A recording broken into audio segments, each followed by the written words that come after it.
বিশ্বখ্যাত মার্কিন সংবাদমাধ্যমের বিরুদ্ধে মামলা করবে ইসরায়েল। ওমান উপকূলে ভারতীয় জাহাজের ওপর হামলা। ভারত সফরে ইরানের পররাষ্ট্রমন্ত্রী, বিমানে লেখা বিশেষ বার্তা। ট্রাম্প শি বৈঠকে তাইওয়ান ইস্যু নিয়ে উদ্বেগ।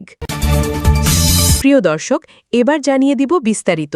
তবে তার আগে আপনি যদি এই চ্যানেলে নতুন দর্শক হয়ে থাকেন তাহলে চ্যানেলটি সাবস্ক্রাইব করে দিবেন পরবর্তী সকল আপডেট নিউজ সবার আগে পেতে, এবং আপনি যদি নিরীহ ইরানিদের ভালোবাসেন তাহলে আই লাভ ইরান লিখে বিশ্ববাসীকে জানিয়ে দিবেন। এবার বিস্তারিত। ফিলিস্তিনি বন্দীদের ওপর ইসরায়েলি বাহিনীর ধর্ষণের অভিযোগ সংক্রান্ত একটি প্রতিবেদন প্রকাশের পর যুক্তরাষ্ট্রের সংবাদমাধ্যম দ্য নিউ ইয়র্ক টাইমসের বিরুদ্ধে মামলা করার প্রস্তুতি নিচ্ছে ইসরায়েল। বৃহস্পতিবার 14 মে ইসরায়েলের পররাষ্ট্র মন্ত্রণালয় সামাজিক যোগাযোগ মাধ্যম এক্সে জানায় তারা পত্রিকাটির বিরুদ্ধে মানহানির মামলা করার সিদ্ধান্ত নিয়েছে। খবর মিডিস্ট আইয়ের। নিউ ইয়র্ক টাইমসের ওই প্রতিবেদনে কলামনিস্ট নিকোলাস ক্রিস্টফ ফিলিস্তিনি বন্দীদের ওপর যৌন নির্যাতনের একাধিক সাক্ষ্যের কথা তুলে ধরেন। এতে ইসরায়েলি সেনাদের বিরুদ্ধে কারাগারে বন্দীদের ওপর ধর্ষণসহ বিভিন্ন ধরনের যৌন সহিংসতার বিবরণ ছিল। প্রকাশিত প্রতিবেদনের পর ইসরায়েলি কর্মকর্তা এবং কিছু রাজনৈতিক ব্যক্তিত্ব অভিযোগ করেন যে নিউ ইয়র্ক টাইমস ভুল এবং উৎক্ষেপণামূলক তথ্য প্রচার করছে। ইসরায়েলের পররাষ্ট্র মন্ত্রণালয় দাবি করে এটি ইসরায়েল রাষ্ট্রের বিরুদ্ধে সবচেয়ে ভয়াবহ এবং বিকৃত মিথ্যাচার। এর ভিত্তিতে প্রধানমন্ত্রী বেনিয়ামিন নেতানিয়াহু এবং পররাষ্ট্রমন্ত্রী গিডিয়ন সার পত্রিকাটির বিরুদ্ধে মানহানি শুরু করার নির্দেশ দিয়েছেন। অন্যদিকে প্রতিবেদনে নিকোলাস ক্রিস্টফ উল্লেখ করেন যুক্তরাষ্ট্র ইসরায়েলি নিরাপত্তা ব্যবস্থাকে অর্থ সহায়তা দেয়, তাই এসব ঘটনায় যুক্তরাষ্ট্রও পরোক্ষভাবে দায়ী। তিনি আরও বলেন ফিলিস্তিনি বন্দীদের ওপর যৌন নির্যাতনের বিষয়ে একাধিক ভুক্তভোগীর সাক্ষ্য পাওয়া গেছে। ইসরায়েলি পক্ষ অবশ্য এসব অভিযোগকে প্রত্যাখ্যান করেছে এবং নিউ ইয়র্ক টাইমসের প্রতিবেদনকে ভিত্তিহীন এবং মানহানিকর বলে দাবি করেছে। ওমান উপকূল কাছে ভারতীয় পতাকাবাহী একটি জাহাজ হামলার শিকার হয়েছে বলে জানিয়েছে ভারতীয় পররাষ্ট্র মন্ত্রণালয়। তবে কারা জাহাজে হামলা করেছে সে বিষয়ে স্পষ্ট কিছু জানা যায়নি। ভারতীয় মন্ত্রণালয়ের মুখপাত্র জানান, হামলার পর ওমান কর্তৃপক্ষ উদ্ধার অভিযান চালিয়ে জাহাজের নাবিকদের নিরাপদে সরিয়ে নেয়। তিনি এই হামলাকে অগ্রহণযোগ্য বলে উল্লেখ করেন এবং ওমান কর্তৃপক্ষকে ধন্যবাদ জানান।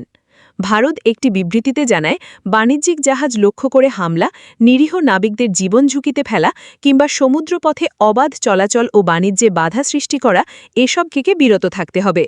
উল্লেখ্য, পশ্চিম এশিয়ায় ক্রমবর্ধমান উত্তেজনা এবং বিশ্বের একটি গুরুত্বপূর্ণ জ্বালানি পরিবহন পথ হরমুজ প্রণালীতে চলমান অচলাবস্থার মধ্যেই এই ঘটনাটি ঘটল।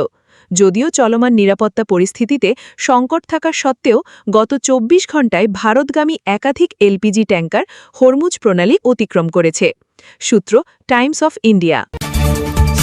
ইরানের পররাষ্ট্রমন্ত্রী আব্বাস আরাগচি 3 দিনের সরকারি সফরে নয়াদিল্লিতে পৌঁছেছেন।